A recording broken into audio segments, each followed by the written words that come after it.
Baik, bismillahirrahmanirrahim. Assalamualaikum warahmatullahi wabarakatuh. Alhamdulillahilladzi anzala sakinata fi qulubil mu'minin liyazdadu imanan ma'a imanihim.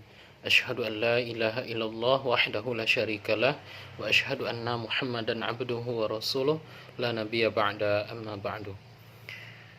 Kawan-kawan, sahabat-sahabat sekalian yang berbahagia, di sini kita akan membahas tentang Al-Quran Surah An-Nahl ayat 125 sampai 128 yang dimana kita bedah mulai dari bacaan, arti, mufradat, tafsir, asbabun nuzul, serta kita lihat poin-poin pendidikannya. Mari kita sama-sama membacanya. A'udzu billahi minasy syaithanir rajim. Bismillahirrahmanirrahim. Ud'u ila sabili rabbika bil hikmati wal mau'izatil hasanah wajadilhum billati hiya ahsanun inna rabbaka huwa a'lamu biman dhalla 'an sabilihi wa huwa a'lamu bil muhtadin. Wa in antum fa'aqilu bimisli ma 'amiltum bimisli ma uqibtum bihi wala in darabtu lahum khairan lis-sabirin wadrib wa ma sarrubuka illa billahi wa la tahzunka alaihim wa la taku fi dhuqim mimma yamkurun. Innallaha ma'al ladzina ittaqaw wal ladzina hum muhsinun. Artinya adalah, serulah manusia kepada jalan Tuhanmu dengan hikmah dan pengajaran yang baik, dan debatlah mereka dengan cara yang baik. Sesungguhnya Tuhanmu dialah yang lebih mengetahui yang sesat jalannya, dan dialah yang mengetahui apa yang mendapatkan petunjuk. Dan jika kamu membalas, maka balaslah dengan balasan yang sama dengan siksaan yang ditimpakan kepadamu. Tetapi jika kamu bersabar, sesungguhnya itulah yang lebih baik bagi orang yang sabar. Dan bersabarlah Muhammad, dan kesabaranmu itu semata-mata dengan pertolongan Allah, dan janganlah engkau bersedih hati terhadap kekafiran mereka, dan jangan pula bersempit dada terhadap tipu daya yang mereka rencanakan. Sungguh Allah beserta orang-orang yang bertakwa dan orang-orang yang berbuat kebaikan. Nah, di sini kita dapat melihat kosakata sulitnya. Ud'u ila sabili itu artinya jalan, atau serulah kepada jalan Rabbika, Tuhanmu. Nah, huwa itu Tuhan mereka. Illa rabbik, Tuhanmu. Huwa itu artinya dia. Nah, pada ayat 126 itu dapat kita jelaskan bahwasannya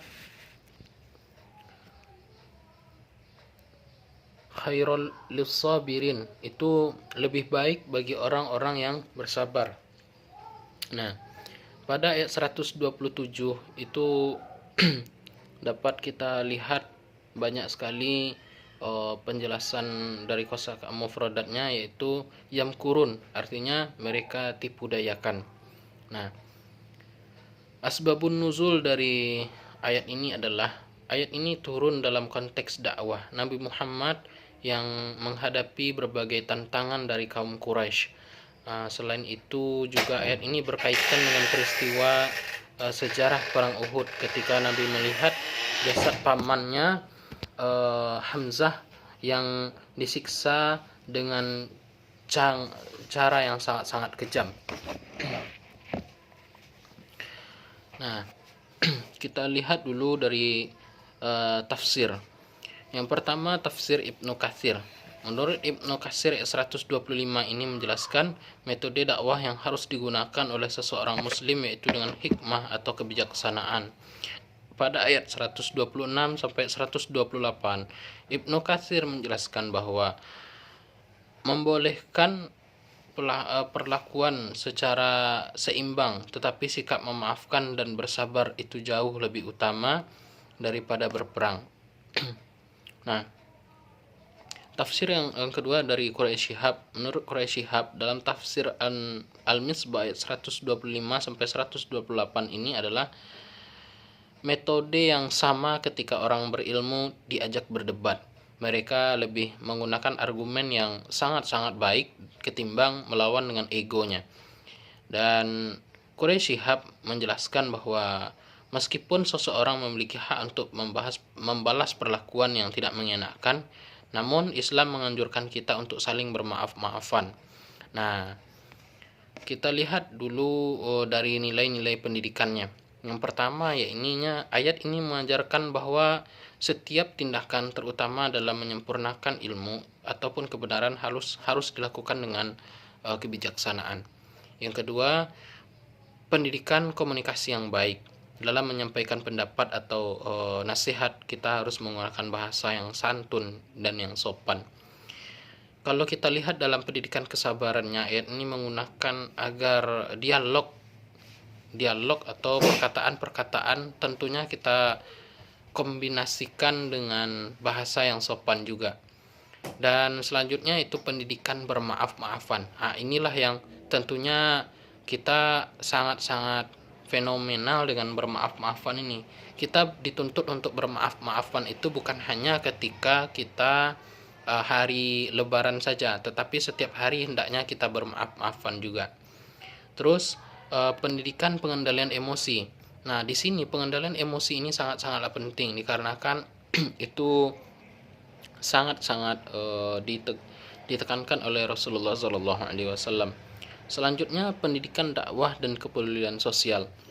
Ayat ini menunjukkan bahwa mengajak orang lain kepada kebaikan merupakan tanggung jawab setiap muslim. Dakwah itu bukan hanya untuk mubaligh atau ustadz saja, tetapi para kaum muslimin wajib mendakwahkan apa itu ajaran Islam, apa itu ajaran Rasulullah SAW. Mungkin itulah yang dapat saya sampaikan pada kesempatan kali ini tentang Al-Quran surah An-Nahl ayat 125 sampai 128. Salah dan janggal saya mohon maaf. Assalamualaikum warahmatullahi wabarakatuh.